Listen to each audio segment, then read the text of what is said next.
गीता 18 के श्लोक नंबर 62 में भगवान स्वयं कह रहे हैं कि अर्जुन उस परमेश्वर की शरण में जा जिसकी कृपा से परम शांति व शाश्वत स्थान अर्थात सतलोक को प्राप्त होगा। वो परमेश्वर कौन है, कहां है, कैसा है, जानने के लिए कृपया अवश्य सुनिए जगत गुरु तत्वदर्शी संत रामपाल जी महाराज के अमृत वचन।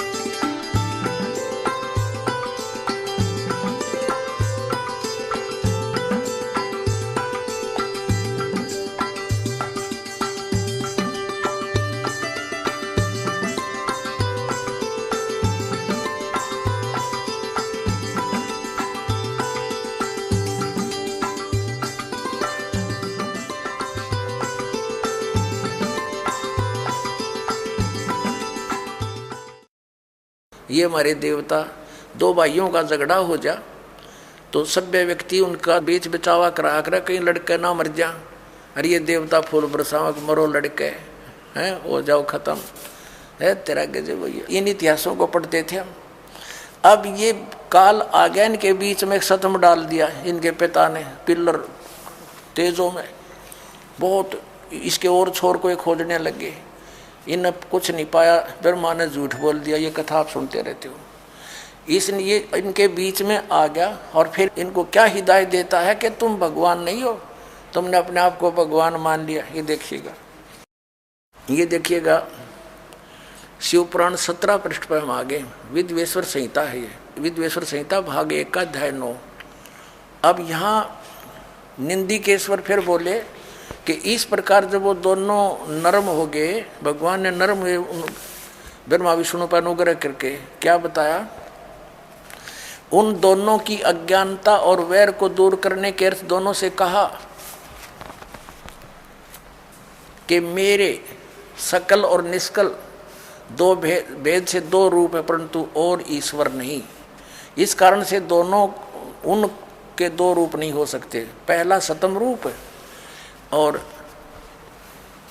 पीछे मूर्तिमान रूप धारण किया। इसमें ब्रह्म निष्कल और इस रूप गुण सगुण, मेरे दोनों रूप से और दूसरे के किसी के नहीं। अब इनसे क्या कहा, इस कारण से तुम दोनों को अथवा दूसरों को ईश तव की प्राप्ति नहीं हो सकती। तुमने ब्रह्मा और विष्णु ने अज्ञानता से अपने को ईश माना, भगवान मान लिया। ये बड़ा ही अद्भुत हुआ, ये बड़ा गलत हो गया। उसको दूर करने को ही मैं रण स्थान में आया। अब तुम अपना अभिमान त्याग कर मुझ ईश्वर में अपनी बुद्धि लगाओ। मेरे प्रसाद से लोक में सब अर्थ प्रकाश होते हैं। अब ये क्या कहता है कि मैं जगत का वर्धक होने से मैं ब्रह्म हूँ। आप आगे दिखाता हूँ आपको। प्रश्न नंबर 18 पर देखिएगा, पहले ये देखेंगे अध्याय नंबर 10 का, और यहाँ हम आ जाते हैं। हे पुत्रों, ब्रह्मा और विष्णु को कह रहा है, इनका पिता ये ब्रह्म काल रूपी ब्रह्म सरपुरुष, हे पुत्रों यह कृत आपने तब से प्राप्त किया है जिसको सृष्टि की उत्पत्ति और प्रलय पालन कहता है। विष्णु और ब्रह्मा जी को इनका पिता ये काल कह रहा है कि तुमने ये कृत आपने तप से प्राप्त किए हैं जो कि सृष्टि की उत्पत्ति और पालन कहता है, जो मैंने प्रसन्न होकर तुम्हें दिया। इसी प्रकार दूसरे दो कृत रुद्र और महेश को प्रदान किए, परंतु अनुग्रह कृत कोई भी पाने को समर्थ नहीं है।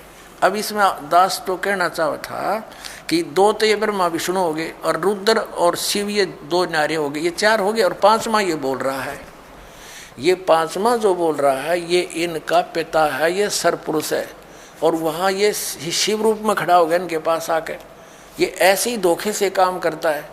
अपनी वास्तविकता से परिचित नहीं होने देता। ब्रह्मा और विष्णु ने शंकर भगवान भगवान मान लिया। अब आगे देखना ये क्या कहता है, ये काल जो इन चारों को बहुत संबोधित कर रहा है, वो कहता है कि मेरा ओंकार मंत्र है। ये देखो, अब हम 19 पृष्ठ पर आ गए, 18 पढ़ लिया। विद्वेश्वर संहिता अध्याय 10 ही चल रहा है, यहां देखना।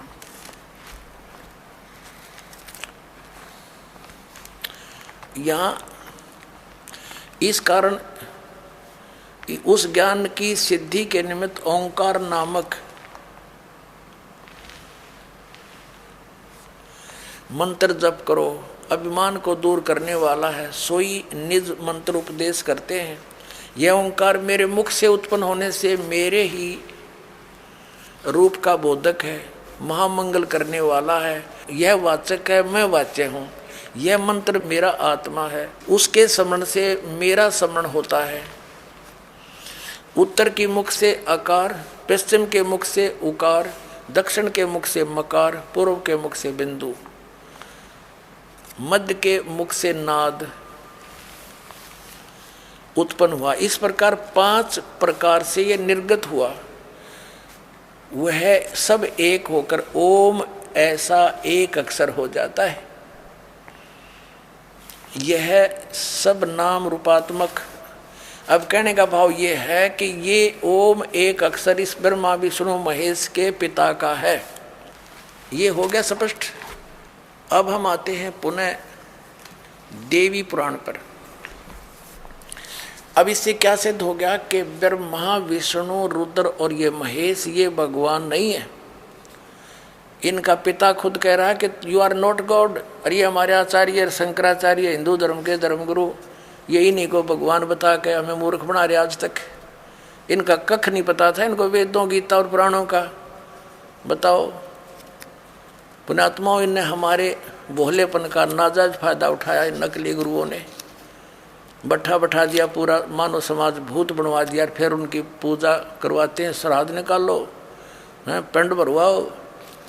अब जो साधना दास बताएगा उसमें ना तो कोई भूत बने, फिर कोई क्रिया की जरूरत नहीं उनकी। अब देखिए श्रीमद् भगवत गीता में हम फिर आते हैं। प्रसंग ये चला था आज के इन हमारे आचार्य और शंकराचार्य धर्मगुरुओं को तो ज्ञान कहाँ होगा, इनके भगवानों को ज्ञान नहीं जिनको ये भगवान बताते हैं। और वो भगवान नहीं, ये सिद्ध हो गया कि ये भगवान नहीं है। और इनको ये भगवान बताते रहे, ईश बताते रहे। अब सतयुग के ब्राह्मणों ने ज्ञान नहीं। बताओ, सतयुग से लेकर आज तक ब्राह्मणों ने ज्ञान नहीं वेदों का। अब देखिएगा श्रीमद् देवी भागवत गीता प्रेस ग्रुप से प्रकाशित, केवल हिंदी। इसके संपादक हनुमान प्रसाद पोदार चिमनलाल गोस्वामी। ये गीता प्रेस गोरखपुर से प्रकाशित है।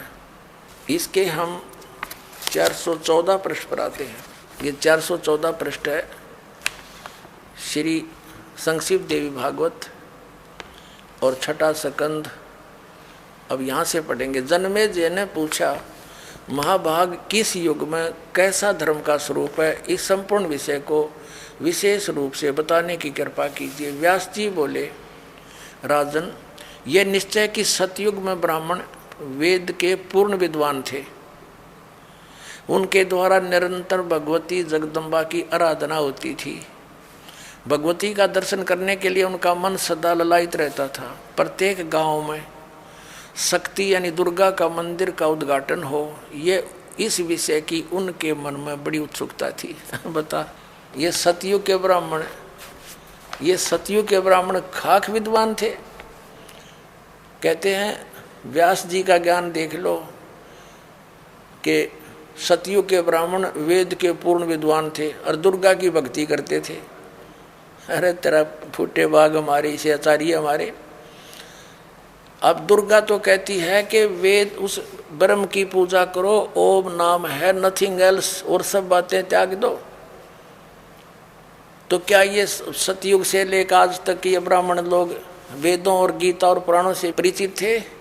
इन्होंने अपना भी नाश कर हमारा भी बैठा दिया। अब अपना भी भक्ति नाश किया, अपना जीवन नष्ट किया और साथ में यजमानों को भी ले डूबे ये। अब ये तो सतयुग के ब्राह्मणों के विषय में, अब कलयुग के ब्राह्मणों की जानकारी जो वर्तमान के शंकराचार्य और आचार्य तकरीबन ये ब्राह्मण ही है, ब्राह्मण वर्ण के। अब यहाँ देखो वही छठा अध्याय चल रहा है, पृष्ठ 414 पर हम यहाँ पढ़ रहे थे। अभी ये हमने पढ़ लिया, अब यहाँ आ गया। व्यास जी कह रहे हैं कि धर्म की यही स्थिति त्रेता में रही, परंतु कुछ ह्रास हो गया। सतयुग की जो स्थिति थी वो द्वापर में विशेष रूप से कम होगी। राजन, उन प्राचीन युगों में सतयुग त्रेता द्वापर में जो राक्षस समझे जाते थे वे कलयुग में ब्राह्मण माने जाते हैं। ओए होए, क्योंकि अब के ब्राह्मण प्राय पाखंड करने में तत्पर रहते हैं, दूसरों को ठगना, झूठ बोलना और वैदिक धर्म कर्म से अलग रहना कलयुगी ब्राह्मणों का स्वाभाविक गुण बन गया है। पुण्यात्माओं, अब ये इतिहास है हमारे हिंदू धर्म के धर्मगुरुओं का, इनके द्वारा दिए गए स्पिरिचुअल नॉलेज का। इन आचार्यों और शंकराचार्यों और हमारे धर्मगुरुओं को कख नहीं पता था हमारे सदग्रंथ क्या बताते हैं, और ये के लोक वेद सुनाया करते थे। ये क्या कहते हैं कि जीव ही ब्रह्म है, अयम आत्मा ब्रह्म, ये आत्मा ही परमात्मा है। और फिर दूसरी तरफ कहते हैं श्री कृष्ण की, श्री विष्णु जी की और श्री शंकर भगवान की पूजा करनी चाहिए। बताओ, और उधर देवी की पूजा करते हैं और इनको भगवान बताते हैं। इनके विषय में लिखा है, स्पष्ट है कि ये भगवान है ही नहीं जिनको ये भगवान बनाकर हमें पूजवाया करते थे। तो पुण्यात्माओं, ये सौभाग्य आपका कि परमात्मा ने आपको शिक्षित किया, इस दास को अध्यात्म ज्ञान युक्त किया। अब देखना पूरे विश्व में ये ज्ञान जाएगा और सब मानव का कल्याण हो जाएगा। बोलो सतगुरुदेव।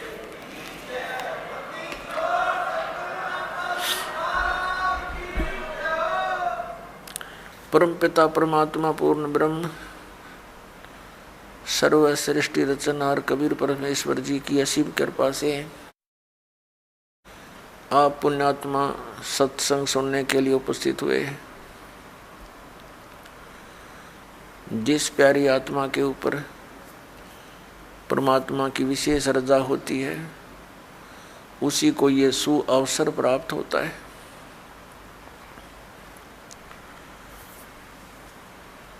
मानव जीवन बहुत ही पुण्यात्माओं को प्राप्त होता है।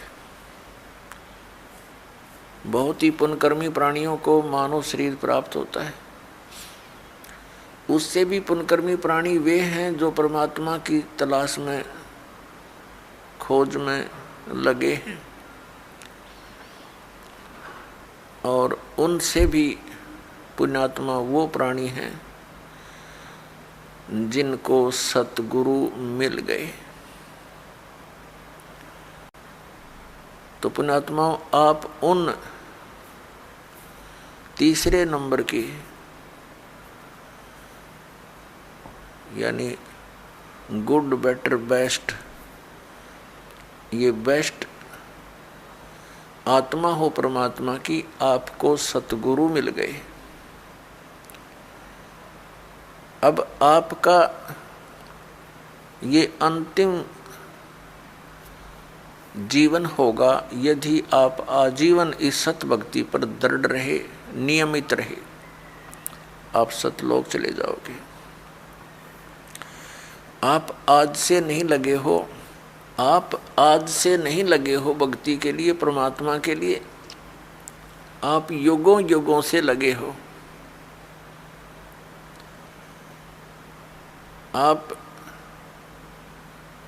भक्ति मार्ग पर लगे हो लेकिन बीच में गफलत कर जाते हो। किसी भी कारण से आपका इस भक्ति मार्ग से पैर फिसल जाता है। आप फिर यही काल के गड्ढे में, घेरे में पड़े रह जाते हो और फिर से प्रयत्न करते हो इस घेरे से निकलने का, इस कुएं से निकलने का। तो अब आपका प्रयत्न, अब आपका जो इस काल के घेरे से निकलने का ये लास्ट स्टेप रह रहा है। यदि इससे फिर फिसल गए तो हजारों युगों तक आप इस स्टेप पर नहीं आ पाओगे, इस चरण में नहीं आ पाओगे। जो इस सतमार्ग से जुड़े हैं और उनका पैर फिसल गया तो वो तो बहुत कई हजार युगों के बाद ही फिर पुनः इस भक्ति मार्ग को ग्रहण कर पाओगे। कारण क्या है? कारण ये है कि ये सत भक्ति है, यथार्थ मंत्र है। इनके जाप करने से आपकी कमाई ढेर सारी होती है, बहुत ज़्यादा हो जाती है। और इसका हमने संग्रह करके सतलोक जाना था इस भक्ति की कमाई के बल से, और ये अंतिम सांस तक हमने संग्रह करना था इसका। और हम किसी भी कारण से परमात्मा के इस मार्ग से विचलित हो जाते हैं अंतिम सांस तक कभी भी, तो फिर हम यही रह जाएंगे। और यहाँ का विधान है कि जैसे कर्म प्राणी ने किया है वैसे फल उसको मिलेंगे ही मिलेंगे। आपके पुण्यों का, आपकी सतभक्ति का ढेर लग जाएगा। जैसे आपको प्रथम मंत्र दिया जाता है, इसमें हमारे कमल है, हमारे शरीर के अंदर ये चक्कर बने हुए हैं। चक्कर जैसे एक मूल चक्र है, फिर स्वादिष्ठान चक्र है जिसको संतों ने स्वाद चक्र बोला है, और फिर नाभि चक्र है, नाभि कमल भी कहते हैं, मूल कमल भी कहते हैं, अधिष्ठान कमल भी कहते हैं। चक्कर कहो कमल कहो, संतों ने उसे कमल बोला है, योगियों ने चक्र बोला है। फिर हृदय कमल यानी हृदय चक्र है, फिर कंठ कमल है यानी कंठ वाला चक्र है, और फिर त्रिकुटी कमल है। तो इस प्रकार हमारे शरीर में ये जितने भी कमल चक्र हैं, इन पे एक एक देवता का अधिपत्य है। मूल चक्र के ऊपर, मूल कमल के ऊपर गणेश जी का बैरियर है, ये समझ लो ये बैरियर है। अपने हम निज धाम जाना है, ये बैरियर है। प्रथम बैरियर है मूल कमल, और दूसरा बैरियर है स्वाधिष्ठान कमल यानी चक्र, स्वाद चक्र, और तीसरा बैरियर है ये नाभि चक्र, नाभि कमल। तो मूल कमल पर गणेश जी वहाँ के मुखिया हैं, और स्वाधिष्ठान चक्र रूपी बैरियर के ऊपर श्री ब्रह्मा जी का राज्य है, सत्ता है, और नाभि कमल पर विष्णु जी और लक्ष्मी जी, ये इनके साथ ही है। तो परिवार है इनका। ब्रह्मा जी के साथ उनकी पत्नी सावित्री है, और फिर हृदय कमल पर भगवान शिव और पार्वती यहाँ के ये अधिकारी हैं, और कंठ कमल में श्री दुर्गा जी। तो इस प्रकार हमने कंठ कमल तक जितने भी ये बैरियर हैं, इनसे पार होने के लिए आपको ये मंत्र दे रखे हैं, प्रथम मंत्र। तो इनकी भक्ति कमाई करके आप जब इन बैरियरों के पास निकट जाओगे तो आपके बैरियर का मार्ग साफ मिलेगा, और आपकी जो कमाई आपने प्रथम मंत्र में इन देवों की जो मजदूरी की है, साधना की है, ये आप वहाँ इनका टैक्स देते हुए चलोगे। इस प्रकार हमने सतलोक जाने में ये सहयोगी होते यदि हम इस भक्ति पर लगे रहे अंतिम सांस तक। और यदि हम इनसे फिसल गए भक्ति मार्ग से, तो फिर क्या होगा? आप जी ने जो गणेश जी के सत्र की साधना मंत्र जाप किया जो आपको दिया जाता है, तो उस कमाई को आप श्री गणेश जी के लोक में प्राप्त करोगे, वहाँ गण बन जाओगे और जब आपके इस मंत्र की कमाई खत्म हो जाएगी उस लोक में, उसके बाद आप फिर श्री ब्रह्मा जी के लोक में जाओगे, क्योंकि आपने वो भी नाम जाप कर रखा है, उसकी कमाई बहुत घनी बनी हुई है। तो वहाँ आप अपनी पूंजी को नष्ट करोगे देवता बनकर। उसके बाद फिर आप जाओगे श्री विष्णु जी के लोक में, क्योंकि उस नाम की भी जाप की कमाई आपने कर रखी है। और फिर वहाँ आपके उस नाम की जाप की कमाई समाप्त हो जाएगी, भक्ति कमाई, वो धन, तो आपको फिर वहाँ से निकाल दिया जाएगा। फिर आप भगवान शिव के लोक में जाओगे, और इसी प्रकार वहाँ भी आपके पुण्य समाप्त होने पर, भक्ति के इस जो भगवान शंकर के सत्र का नाम आपको दे रखा है उसकी कमाई नष्ट होने पर, समाप्त होने पर, फिर आप दुर्गा जी के लोक में जाओगे, और दुर्गा जी के लोक में जाकर के अपनी इस पुण्य कमाई को फिर वहाँ नष्ट करोगे। तो इस प्रकार आपको ये पृथ्वी पर नहीं आने देगा, क्योंकि आप इतने पुण्य बन जाएंगे आपके, और पृथ्वी पर आए बिना भक्ति मिले नहीं। और भक्ति मिलेगी इस कलयुग के अंदर, सतयुग त्रेता द्वापर में आप इस भक्ति को नहीं करते, क्योंकि आप स्वयं ही जो साधना कर रहे होते उससे आपको लगता होता है कि हम बहुत सुखी हैं। और फिर आपको जो सतनाम दे रखा है, जो 2 अक्षर का, जिसमें एक ओम मंत्र है, ये ब्रह्म का। पुण्यात्माओं, एक ही जड़ी होती है, उसके प्रयोग की विधि में अंतर होने से उसका गुण बदल जाता है। तो यही समझ लेना कि जो मंत्र आपको प्रथम मंत्र में दिए हैं, वहाँ उस विधि से जाप करने से उसका गुण वही है। अब इस मंत्र में जो सतनाम बनाकर आपको दिया है, इसकी साधना करने से, इस विधि से इसका गुण अन्य होता, लाभ भिन्न होता है। कई बोली आत्मा, क्योंकि हम युगों युगों से अज्ञान से परिपूर्ण हैं, अब ये तत्व ज्ञान प्राप्त हुआ है तो हम वकील बन जाते हैं उस अज्ञान आधार से। तो उसमें आप जी ने ये सोचना चाहिए, यदि हम विद्वान होते तो हमें ये ज्ञान पहले ही प्राप्त होता। आप विद्वान नहीं, बुद्धिमान अवश्य, लेकिन उस बुद्धि का दुरुपयोग करके आप भगवान से दूर हो जाओगे। इस दास ने जो मार्गदर्शन किया है ये गॉड गिवन है, ये किसी डूम बाट के गीत नहीं है। तो इसके अंदर आप जी ने बिल्कुल सोचना बंद कर देना चाहिए। उपदेश लेने के बाद, उपदेश लेने से पहले आप बिल्कुल वकील बने रहो, खूब अच्छी तरह निरीक्षण करो हर एक बात का, और तब दीक्षा ग्रहण करो। दीक्षा ग्रहण करके अब यदि गुरु जी के वचनों में आपको अविश्वास होता है तो आपका नाम खंडित हो जाता है, भगवान से दूर हो जाते हो। इसलिए दास सबसे पहले आपको ज्ञान ग्रहण करने के लिए पुस्तकें देता है, सीडी बना रखी है, ये सुनो, देखो, मिलाओ दूसरे संतों से, और जब आपको संतुष्टि हो जाए कि ये मार्ग फाइनल है, सही है, तो दीक्षा लो, अन्यथा मत लो। तो जो दास फिर आपको जो भी ज्ञान दे, आप एक अच्छे विद्यार्थी की तरह निसंशय होकर सुनो, श्रद्धा से सुनो, ब्लाइंड फेथ करके सुनो।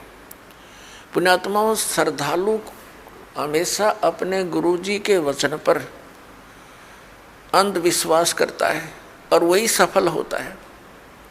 लेकिन इस गुण का इन नकली गुरुओं ने दुरुपयोग कर लिया।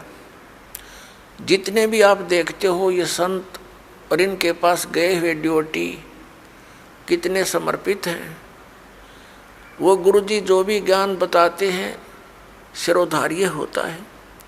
उनके विषय में कोई कहता है, जैसे तत्व ज्ञान के आधार से हमारे भक्त अन्य संतों के शिष्यों को बताते हैं कि आपकी साधना ठीक नहीं, आपके गुरुजी के पास मोक्ष मार्ग नहीं, तो वो बहुत दुखी हो जाते हैं और कहते हैं आप मेरे गुरुजी के बारे में कुछ ना बोलो।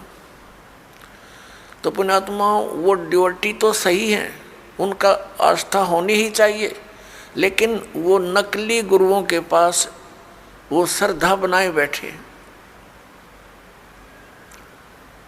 अब जैसे आम के पौधे को बीज कर यदि कोई ये आस्था लगाए बैठा है कि मैं आम खाऊंगा, इसके आम लगेंगे बड़ा होकर, तो वो बिल्कुल सही है, उसका बिल्कुल सही उद्देश्य है और ठीक उसकी क्रिया है। और यदि बबूल का पेड़ पौधा बो करके और वो ये कहता है कि ये बड़ा होगा, इसके आम लगेंगे, और उसको कोई जानकार व्यक्ति ये सलाह देता है कि ये आम का पौधा नहीं है, इसको आम नहीं लग सकते, और वो ये कहे कि तू मेरी भक्ति मार्ग को यानी मेरे पौधे को गलत मत बता, तो वो उसकी एक तो श्रद्धा है, जिस व्यक्ति ने उसको आम का पौधा बता करके बबूल दे रखा है, वो पूरा विश्वास किए बैठा है उस नकली आदमी पर। तो उस व्यक्ति को चाहिए कि इस व्यक्ति ने मेरे पौधे को ये बबूल क्यों बताया, उसकी फिर पूरा निरीक्षण करना चाहिए, तब उसकी सिंचाई करना, तो बबूल बोने का क्या यूज। तो जैसे भी किसी को ये शंका उत्पन्न करता है कोई कि भी आपका भक्ति मार्ग ठीक नहीं, तो उससे पूरा पूछे, अच्छी तरह निरीक्षण करे और फिर इन सदग्रंथों से मेल करे, क्योंकि किसी के लोक वेद से यानी कहने सुनने मात्र से अपने पद से डगमग होना ठीक नहीं। अपने आत्माओं, ये दास आपको जो ज्ञान देता है ये शास्त्र अनुकूल है। पवित्र श्रीमद् भगवत गीता, पवित्र चारों वेद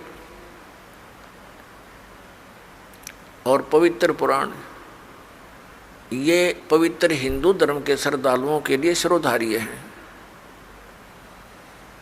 और हमने शिरोधार्य का अर्थ होता है इनमें जो लिखा है वो सत्य है, और इससे बाहर कोई बताता वो असत्य है। असत्य डुप्लीकेट और सत्य ओरिजिनल, तो ओरिजिनल वस्तु से लाभ होगा, डुप्लीकेट से नहीं होगा। श्रीमद् भगवत गीता अध्याय नंबर 16 के श्लोक 23-24 में स्पष्ट किया है कि अर्जुन, शास्त्र विधि को त्याग कर जो मनमाना आचरण करते हैं उनको न तो कोई सुख प्राप्त होता है, न उनकी गति होती है, और न ही कोई सिद्धि को प्राप्त होते हैं, अर्थात यूजलेस।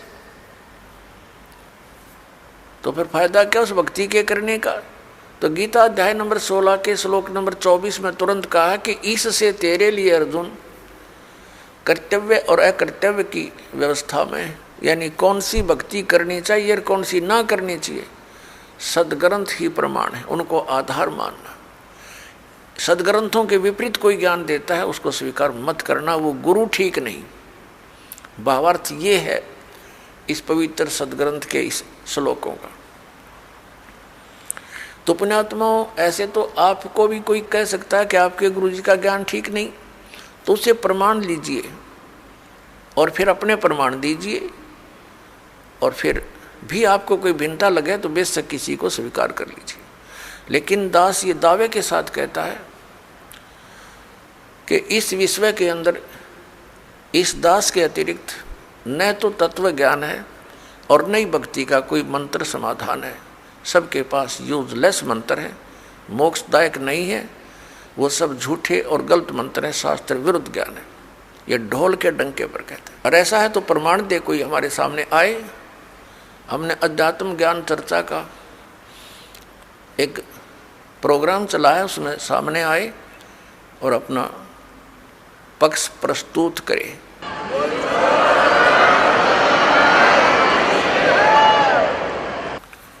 तो दास जो आपको कहना चाह रहा है वो इस विषय में है कि जो भक्ति आप करते हो और जो साधना ये दास बताता है उसके ऊपर आपको अविश्वास नहीं होना चाहिए, विशेषकर उपदेश प्राप्त करने के बाद। अगर फिर भी वो कोई अग्रम अग्रम करता, वो चातुर प्राणी है, उसने 1, 2, 4, 20 हजार 2000 को मूर्ख बना रखा होगा, वो गुरु पद प्राप्त कर चुका है, उन औरों को अभी उलझाना ही चाहता है। अन्यथा इतने प्रमाण देखकर तो मूढ़मती भी इंसान समझ जाता है कि यह संत क्या बताना चाहता है।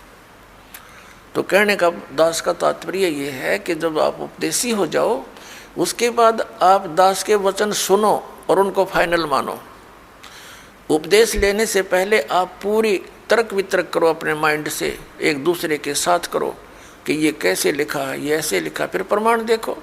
हमने तो अध्याय और उनके पृष्ठ नंबर और अध्याय नंबर, उनके श्लोक नंबर दे रखे हैं, आपके प्रमाणित ग्रंथ होंगे।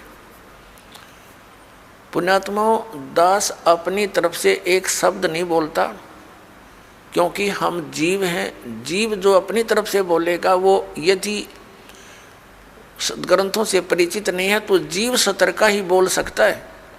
लेकिन दास ने उन सदग्रंथों को पढ़ा है जो गॉड गिवन है, और गॉड गिवन जो विचार हैं वो जीव सतर से बाहर होते हैं। गॉड गिवन परमात्मा दत्त जो ज्ञान है उस पर जीव सोच ही नहीं सकता वहाँ तक, तो उनको हमने फाइनल ही मानना होगा। दैट्स ऑल, ये समझ लेना।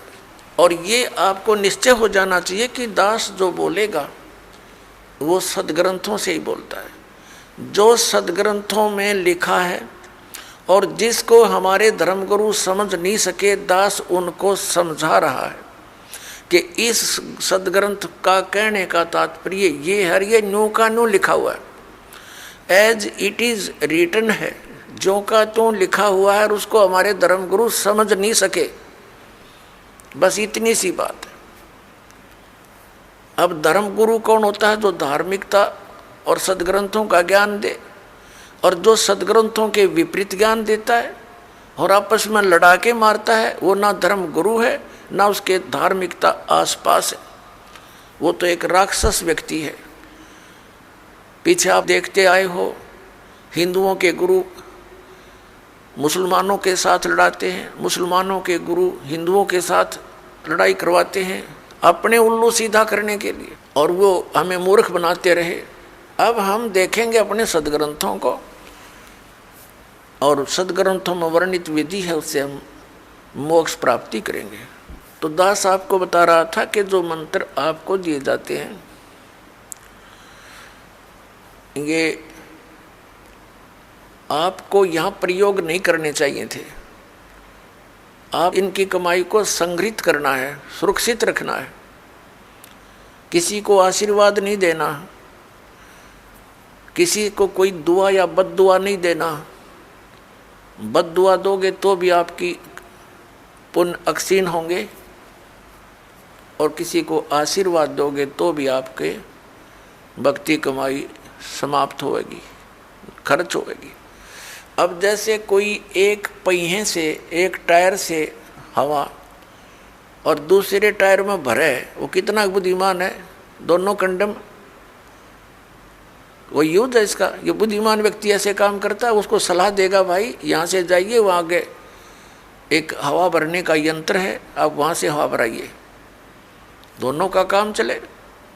तो इस प्रकार हम अगर आशीर्वाद दे देते हैं तो हमारी पूंजी नष्ट हो जाती है, भक्ति। अब ना उसको लाभ, उसको थोड़ा सा लाभ उसको होगा, और आप यहीं रह गए, दोनों चौड़ चपट, क्या फायदा। तो इस प्रकार हमने अपने बच्चों को, भाई बहन, माता पिता, सबको, संबंधित जितने मित्र हैं या वैसे भी कोई, एक सद्भावना पूर्वक सबसे प्रार्थना करनी चाहिए कि आप भी दीक्षा लो और अपनी हवा आप भरो। जैसे एक पंप दे दिया जाता है साइकिल में हवा भरने का, तो सब ले लो पंप और अपनी भरो हवा, जब जरूरत पड़े फुल करो और चलो गाड़ी पर, सवारी पर। तो कहने का भाव ये है कि इसी प्रकार ये गुरुदेव जी से दीक्षा लेकर के आप स्वयं अपनी भक्ति मंत्र के जाप साधना के द्वारा अपने टायर में हवा स्वयं भरो और फिर चलो। तो इस प्रकार आप जी ने अब ना किसी को आशीर्वाद देना है, ना किसी को बद्दुआ देनी है, दोनों में हमें हानि है। पहले क्या था, इस काल का जाल है। आप देखते हो बुजुर्ग बड़े छोटों को आशीर्वाद देते हैं। और बड़े उनके चरण छूते हैं। क्योंकि पहले जो एक आपने देखा होगा एक पाग सिस्टम है, पाग। जैसे पिता की मृत्यु के उपरांत बड़े पुत्र को एक पाग बांधी जाती थी, पगड़ी, और फिर वो पिता वाले कर्म वो करता था। आप पिछला इतिहास देखिएगा तो उसमें क्या होता है कि वो आशीर्वाद देने वाला अपनी पूंजी नष्ट करता है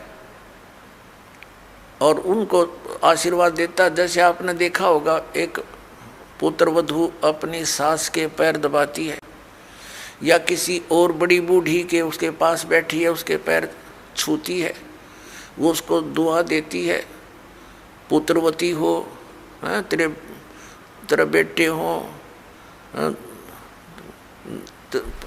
पुतों फड़िए दूध दो नहाइए, इस तरह के देते हैं। तो वो बुढ़िया के पास जो चवन्नी थी वह तो पुत्र वधू को दे दी, आप खाली होगी, आगे चारदर है ही नहीं। तो इस प्रकार हमने अपनी इस भक्ति को बर्बाद नहीं करना है, ना किसी पुत्र वधू को आशीर्वाद देना है। पुत्र वधू को भी परमात्मा से जोड़ दे, बेटी अपनी कमाई कर और तेरा भी कल्याण हमारा भी कल्याण होगा। अपने आत्माओं, परमात्मा कहते हैं मेर तेर की जेवड़ी यू बड़ बंदा संसार, एक कबीरा ना बंदा जो है नाम आधार। जिसने नाम प्राप्त हो गया, परमात्मा को आधार मानकर चल रहा है, वो इस संसार की मेर तेर की जेवड़ी में बंधा नहीं गा। अब हमने देखी है बुढ़िया किस प्रकार आशीर्वाद देती है। जब पुत्र वधू का उसकी अच्छा मेल सा है तो आशीर्वाद दे रही है, तेरे भाई जियो, तेरे भतीजे जियो, और तू बूढ़ सुहागण हो। बूढ़ सुहागण माने मरा इतना तेरा पति नहीं मरा, वरदोस्ता तक सुहागण बनी रहे।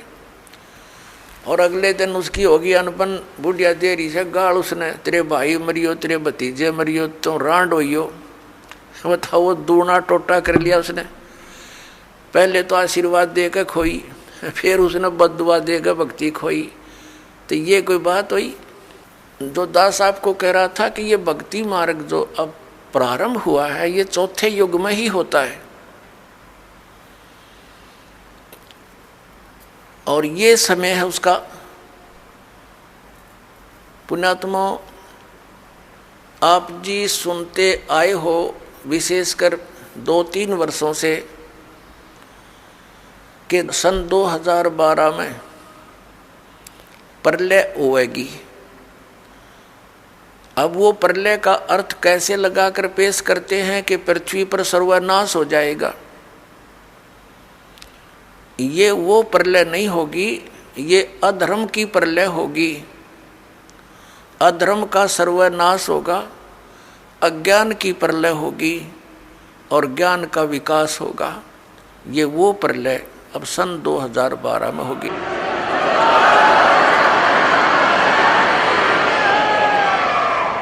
श्रीमद् भगवत गीता अध्याय नंबर 4 के श्लोक नंबर 7 में कहा है, यदा यदा ही धर्मस्य ग्लानि भवति भारत। जब जब धर्म के अंदर नफरत पैदा हो जाती है, अधर्म बढ़ जाता है, धर्म का नाश हो जाता है, तो काल भगवान कहता है तब मैं अपने अंश अवतार सृजन करता हूँ, भेजता हूँ।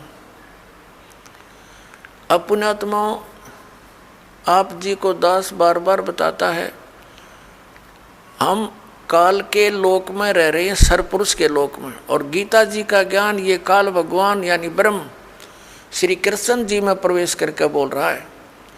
ये कहता है कि जब अधर्म बढ़ जाता है और धर्म की हानि होने लगती है तो मैं अपने अंश अवतार भेजता हूँ, जैसे श्री राम श्री कृष्ण रूप में, श्री परशुराम रूप में, और वो अधर्म का नाश करते हैं।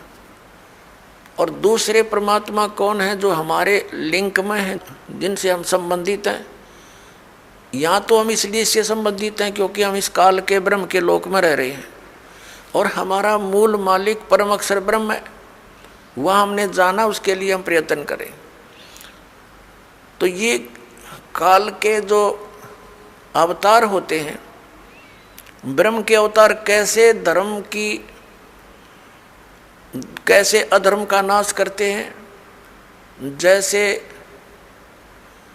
महाभारत करवाया किसने?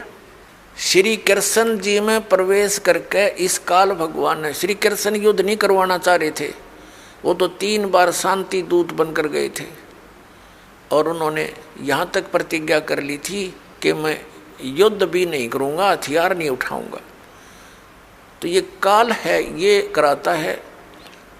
तो उस समय कहते हैं अधर्म बढ़ गया था और उस अधर्म का नाश उसने कैसे करवाया? महाभारत का युद्ध करवा के उसमें धर्मे भी मर गए, अधर्मे भी मर गए।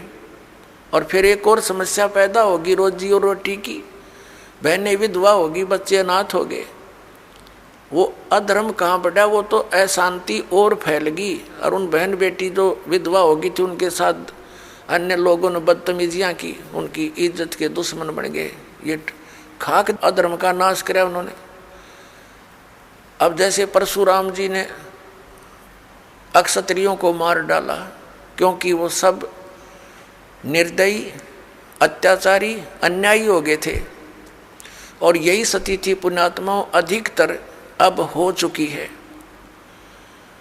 राजनेता अपने स्वार्थवशी कार्य करते हैं, अधिकतर ये अधिकारी गण भी अपने स्वार्थवश कार्य करते हैं, वो न्याय और धर्म को नहीं देखते।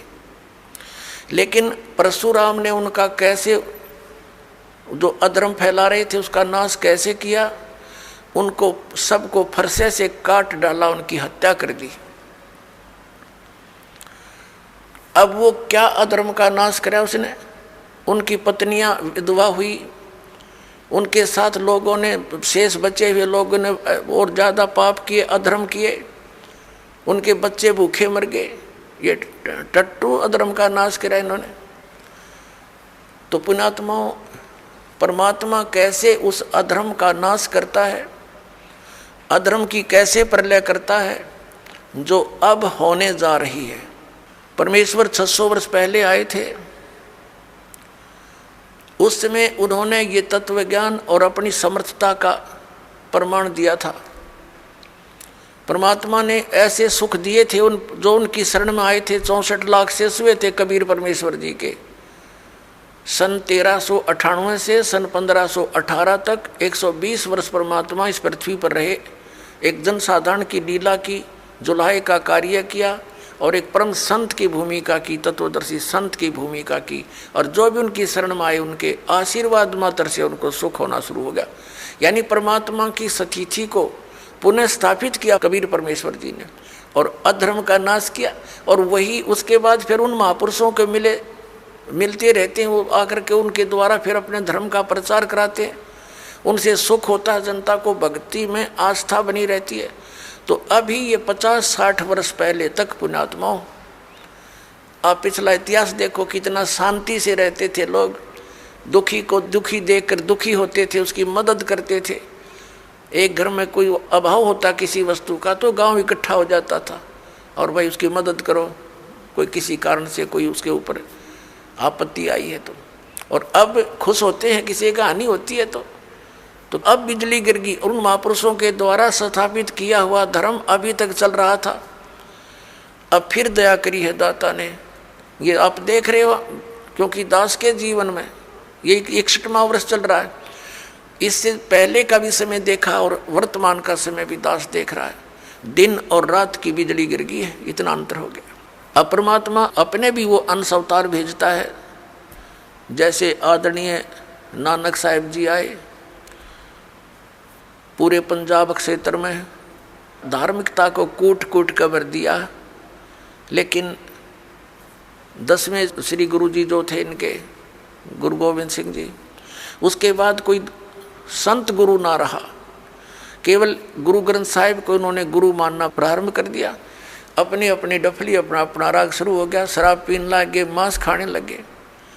अपने आत्माओं, जैसे गुरु ग्रंथ साहिब क्या है, ये तो एक विधान है भगवान का, और उस विधान को मेंटेन करने के लिए राजा की आवश्यकता होती है, संत की। तो जैसे हमारा विधान बना के छोड़ दिया, और कोई प्रधानमंत्री राष्ट्रपति कोई बने नहीं और यूँ कहें जाके इस विधान को ही राष्ट्रपति मान लो तो सब आप अपनी डफली बजाओगे, वो तो सारा बात बिगड़ जाएगी। तो उस विधान में जो भी नियम है उनका पालन करवाने वाले संत की आवश्यकता अवश्य पड़ेगी और तब ये धार्मिकता बनी रहेगी। ये दास का एक संत होने के नाते एक सलाह है और सच्चाई है। तो अब ये कितना अंतर हो गया उसी पवित्र धर्म में। मुसलमान धर्म चला उस समय भी उसमें कोई ऐसा मांस और शराब का और तम्बाकू का बिल्कुल समावेश नहीं था, और अब इसमें भी ऐसे ही बहुत बुराई करगी मांस खाते हैं और तम्बाकू पीना, ये तो आम बात हो गई है। तो पुण्यात्माओं, अब ये अधर्म का नाश होगा, नास्तिकता का अंत होगा और सब लोग धर्म की तरफ चलेंगे, क्योंकि अधर्म करके सब थक चुके हैं। शराब मांस तम्बाकू पी कर थक चुके हैं, लेकिन इनको कोई विकल्प नहीं दिखता, क्योंकि समाज के अंदर ये बुराई घनी कर करगी और कदम कदम पर आगे साथी मिले हैं पीने और खाने वाले। तो अब ये दास जो ट्राई कर रहा है, कोशिश कर रहा है कि सबद समाज बनाए और समाज ही बच्चे जो पुण्यात्मा हैं वही अधिक मात्रा में हो जाएंगे बीड़ी शराब मांस तम्बाकू से दूर और सतभक्ति करने वाले। तो धीरे धीरे उन बुराई को हटाएंगे, अन्य को भी दूर करेंगे, वो भी देखम देखा फिर अच्छाई पर लगेंगे। जैसे देखम देखा ये बुराई सब में घर कर गई है। तो जो दास आपको अप्रसंग जो चल रहा है पुण्यात्माओं कि अब ये जो समय है ये इन 4 युगों की करीब है, सतयुग त्रेता द्वापर की और इस कलयुग की। अब ये वो कहते हैं ना प्राइम टाइम है भक्ति का, मोक्ष कराने का।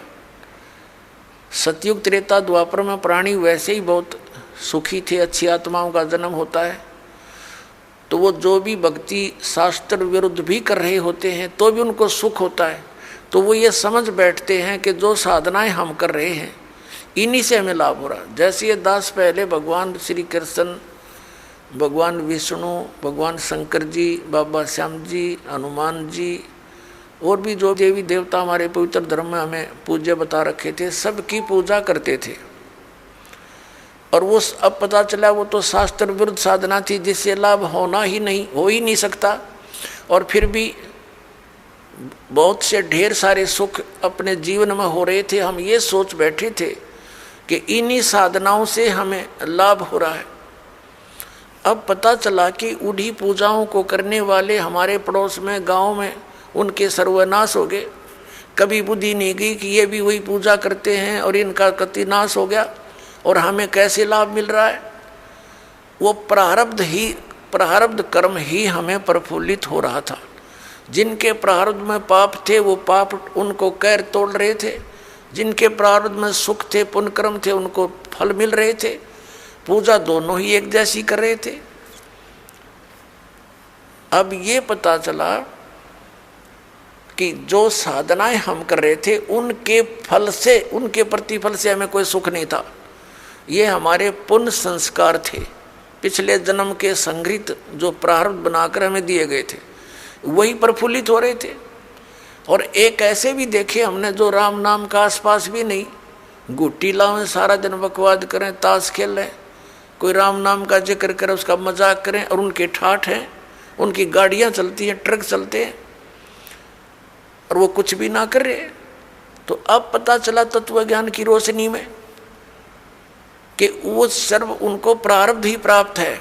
आगे उनका भट्ठा बैठेगा एक कदम, जब तक पिछले जन्म की बैटरी चार्ज है इन्वर्टर की।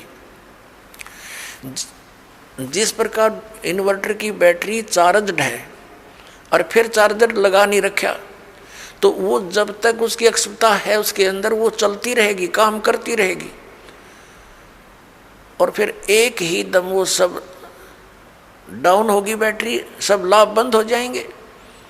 ठीक इसी प्रकार जिन पुण्यकर्मी प्राणियों के पिछले पुण्य उनके साथ हैं, आज वो कति सुखी दिखाई देते हैं और वो भक्ति भी ना करते। वो भक्ति भी नहीं करते और करते हैं तो शास्त्र विरुद्ध कर रहे हैं। और वो फिर भी सुखी नजर आते हैं, तो उनको ये भ्रम हो चुका है कि हम जो पूजाएं करते हैं ये हमारी इस भक्ति के प्रतिफल में मिल रहे हैं। तो ये उनकी भूल है। इसी प्रकार सतयुग त्रेता द्वापर में सभी प्राणी, वो बहुत पुण्यकर्मी प्राणियों का जन्म उन युगों में होता है, तो उनके पूर्व जन्म के संस्कारों से उन्हें लाभ मिलते रहते हैं। वो सोचते हैं हम सुखी हैं इसी साधना से, तो उनको कोई कहे कि ये पूजा छोड़कर ये करो, वो नहीं मानते। दूसरा कारण उस समय क्या रहा कि उस समय शिक्षा नहीं थी। शिक्षा के अधिकारी केवल एक ब्राह्मण वर्ण के व्यक्ति होते थे, वही पढ़ते थे, वही अपने बच्चों को शिक्षा देते थे आध्यात्मिक ज्ञान की। अध्यात्म संस्कृत के पढ़ने का किसी को अलाउड नहीं करते थे। वैसे पाठशालाओं में पढ़ा जरूर जाता था, लेकिन अध्यात्म मार्ग का ज्ञान उनको नहीं दिया जाता था, ना उनको अधिकार होता था सदग्रंथों को पढ़ने का। जैसा भी वो बताते थे उसी आधार से वो केवल क्रिया ही करते थे। गुरुजी ने जो मार्गदर्शन किया उसी तरह वो क्रियाएं करते रहे। और दूसरा ये था कि उस समय एक वेदों को ही आधार मानकर ज्ञान दिया जाता था, अन्य कोई शास्त्र या कोई विचार कोई व्यक्त नहीं करता था। कोई शास्त्र सदग्रंथ अन्य नहीं था वेदों के अतिरिक्त, तो उनको कोई शंका संशय नहीं था। और उनको जो मार्ग बताया जाता था वेदों अनुसार ओम नाम का जाप ही ऋषि लोग दिया करते थे, और कोई अन्य मंत्र नहीं देते थे। जैसे ये ओम नमः भागवते और ओम नमः शिवाय आदि ये मंत्र नहीं जाप करते थे, वो तो बाद में करने लगे हैं लोग। तो केवल ओम नाम का जाप और 500 यज्ञ ये ऋषि जन करते और करवाते थे। तो उस समय जो साधना वो ओम नाम का जाप और गुरु परंपरा से करते थे, उनको भविष्य की पुण्य तो एकत्रित होते थे, लेकिन लाभ उनको पिछले ही संस्कारों से मिल रहा होता था। ओम नाम के जाप से उनको क्या लाभ होता था? ब्रह्मलोक प्राप्ति। जैसे आपने श्री महावीर जैन जी के जीवन में बहुत बार दास ने दिखाया है, वो महापुरुष तो वेदों अनुसार साधना करते थे, जिस कारण से 80 लाख बार तो वो देवता पद को प्राप्त किया उन्होंने। और फिर कितना कैर टूटा पाप के कारण, 60 करोड़ बार गधा, 30 करोड़ बार कुत्ता और बिल्ली हाथी, पता नहीं कितनी बार उन्हें ऐसे कष्ट भोगे। तो ये विधान है यहाँ के भगवान का। तो सतयुग त्रेता द्वापर में कोई भी प्राणी परमात्मा के इस ज्ञान को ग्रहण नहीं कर सकता। कोई ये कहे कि ब्रह्म से ऊपर भगवान है, और कोई ये कहे कि श्री कृष्ण और राम से ऊपर कोई शक्ति है, विष्णु और ब्रह्मा से ऊपर शक्ति है, तो सतयुग त्रेता द्वापर में लोग नहीं मानते, क्योंकि वो स्वयं सुखी होते। और इब कलयुग में क्या है, इस काल न करी थी हेरा फेरी हमारे साथ। क्या हेरा फेरी की थी कि परमात्मा से कहा था कि जब तुम्हारा वो प्राइम टाइम आवेगा कलयुग में पार करने का, तो उससे पहले मैं अनेकों पंथ अनेकों मजहब बना दूंगा, सबको भ्रमित करवा दूंगा, मंदिर मस्जिद गुरुद्वारे और इन तीर्थों तक सीमित कर दूंगा, श्री राम कृष्ण देवता आदि पर पूर्ण दृढ़ कर दूंगा। और जब तेरा कोई संत आएगा, तेरा अवतार आएगा इस अज्ञान का नाश करने के लिए, तो उसकी कोई नहीं सुनेगा। इसलिए काल ने कलयुग का समय परमात्मा से मांगा था कि कलयुग में आप कितने ही प्राणी मुक्त करा लेना। परमात्मा को पता था, कबीर परमेश्वर जी को, कि सतयुग त्रेता द्वापर में ये प्राणी दुखी नहीं होंगे, इनके पुण्य इनके साथ रहेंगे, ये मेरे विचारों को कतई नहीं मानेंगे। और कलयुग में काल ने चाल चली थी कि इनको नास्तिक कर दूं, ये भक्ति चाहे ही नहीं, कोई आवे तो उनका संदेश वाहक परमात्मा का, तो ये सुना ही नहीं। जैसे पूरा चीन नास्तिक हो गया, पूरा रूस नास्तिक हो गया। काल का ये दाव था कि भारतवर्ष को भी नास्तिक कर दूं। इसके लिए इसने कौन से कदम उठाए? पहले तो बुद्ध धर्म की शुरुआत की। बुद्ध धर्म के ऊपर परमात्मा ने दया करी, आदि शंकराचार्य को भेजकर उस बुद्ध धर्म को बंद किया और अपना धर्म चला दिया। काल भगवान ने उसको भी ग्रिप कर लिया। उसने श्री कृष्ण, श्री राम, श्री शंकर जी को सुप्रीम पावर बताकर हमारे ऊपर ये पूरी साधनाएं थोप दी, और फिर साथ में मंदिर, ये तीर्थों और ये धामों की पूजाओं पर लगा दिए, बंदरों की पूजाओं पर। अब परमात्मा बड़े दयालु हैं, ये भी उनका एहसान है श्री आदि शंकराचार्य जी का कि उसने हमें नास्तिक होने से बचा दिया। यदि बौद्ध धर्म भारतवर्ष में फैल जाता तो चीन जैसी दशा आज हमारी होती, हम राम नाम बोल भी नहीं सकते थे। लेकिन बात वही की वही रही, आसमान से गिरे, खजूर पर अटक गए। लेकिन इतना अवश्य रहा कि हम धार्मिकता की तरफ अग्रसर रहे। अब काल ने फिर दूसरा दाव खेला नास्तिक बनाने का। ये जितना राधा स्वामी पंथ, जय गुरुदेव पंथ, विनोद वाला राधा स्वामी पंथ, ताराचंद वाला, और ये सच्चा सौदा सिरसा और जगमाल वाली वाला, और ये अड़क यहाँ पर निकट सी है हिसार के पास है गंगुआ, और ये ठाकुर जी, ये कृपाल सिंह जी, ये सारे एक ही कुएं का जल है। श्री शिवदयाल जी के विचारों से प्रभावित हैं, उसी के आधार से प्रचार करें। अब ये क्या करते हैं, जैसे अपने हिंदू धर्म के सबके घरों में एक जोत जला करती देसी घी की, ये तो आम देखा होगा आपने। तो इन्होंने राधा स्वामी, धन धन सतगुरु वाला ने, जय गुरुदेव वालों ने, ये ताराचंद वाला ने वह भी बंद करवा दी। नो कही ये जोत नहीं जलानी, हमने तो अंदर जोत जलाएंगे। बताओ, वो थोड़ा बहुत तो हवन यज्ञ का लाभ था, होना था, पुण्य बनना था, वो भी बंद करवा दिया। और इनका ज्ञान आपके पास है, वो कैसे वचन सुनाते हो, सतनाम वही सतनाम है, वही सतपुरुष, वही सार शब्द, वही सार नाम, वही सचखंड, वही सतलोक, वही राधा स्वामी। ये इनकी अकल देखो। इन ज्ञान तो सब सदग्रंथों से अलग कर दिया। इनकी एक और थ्योरी है। इनके महापुरुष कहते रहे हैं कि हमने वेदों और गीता को पढ़ने की आवश्यकता नहीं, हमारा ज्ञान तो इनसे आगे का है। जो थोड़ा बहुत गीता जी को नित्य पाठ करके ज्ञान यज्ञ का लाभ मिलना था, वो बंद करवा दिया। इन ग्रंथों से नफरत करवा दी। तो ये पक्के काल के दूत थे। अब कुछ वर्षों के अंदर आप देख लेना, अगर ये नहीं इस मार्ग पर लगे तो सब नास्तिक हो जाएंगे, चीन जैसी स्थिति हो जाएगी इन लोगों की। लेकिन अब परमात्मा दया करेंगे, सबको ये ज्ञान स्वीकार करना पड़ेगा, नहीं तो इस मनुष्य जीवन को नाश करके वो बहुत कष्ट उठाएंगे जो इस ज्ञान को स्वीकार नहीं करेंगे। दास कोई उनकी बुराई में नहीं बोल रहा। इस दास को ये पता चल गया कि ये सभी हम एक पिता की संतान हैं, और यहाँ का जो काल भगवान है वो नहीं चाहता कि इनको यथार्थ ज्ञान हो। सदग्रंथ हमारे पास है और गुरु हमने बना रखे। हमारे हिंदू धर्म के गुरु हमें नहीं बता पाए सदग्रंथों में क्या प्रमाण है। इसके विरुद्ध लोक वेद सुनाकर हमारा बट्ठा बैठा दिया इन्होंने। तो दास का उद्देश्य सभी पुण्यकर्मी प्राणियों से है, यही है कि आप जी सच्चाई को ग्रहण करें, पूरा अच्छी तरह जांच करें जो दास शब्द बोलता है, और फिर इस तत्व ज्ञान को ग्रहण करें और अपना कल्याण करवाएं।